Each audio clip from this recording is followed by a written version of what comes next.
The men, Raymond Elder and Joe Bratty, were crossing the road to get into a car when two gunmen in white overalls and wearing black hoods jumped out of a van and opened fire with automatic weapons.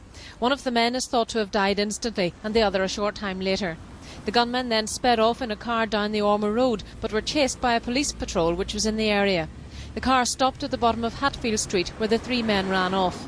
Police say they were surrounded by a hostile crowd, but local people say they were trying to stop indiscriminate shooting by the RUC. Claims that residents were trying to protect the gunmen have been denied. This community representative didn't want to be identified. I was on the scene immediately that the shots had stopped, and nobody I talked to was aware of what had gone on even. So they didn't know the circumstances. Nobody had enough knowledge to consciously decide to impede the police. Nobody was aware of what was going on. All they knew was that policemen were firing indiscriminately in the area. In a statement, the IRA said they killed two leading loyalists, and there's been speculation that the murders were in retaliation for the bookie shop killings in February 1992. Charges against one of the men, Raymond Elder, were dropped, and the UFF say he had no connection with that shooting. His family say he wasn't involved in any paramilitary activity. Ian Paisley Jr. has spoken on their behalf. The family have reiterated the fact that he was not involved in the paramilitary activity. They've also reiterated the fact that there is no evidence to suggest he was involved in paramilitary activity. So what we are getting, quite simply, are lies. Lies from the Republicans and lies from other people in Northern Ireland who wish to blacken this family and this person's name.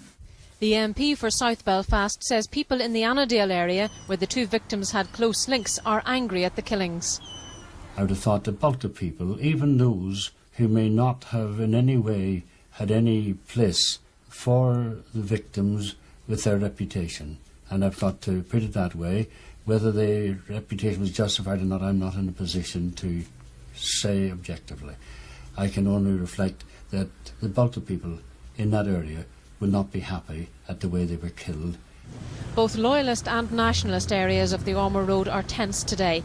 An SDLP councillor for the area says few people in the lower Ormo have any sympathy for the gunmen, and the use of their streets time and time again is putting a terrible strain on them. They're left to live in fear and in despair, and not knowing where the next death is going to be, not knowing where the next getaway car is going to be dumped, not knowing what to expect around the next corner.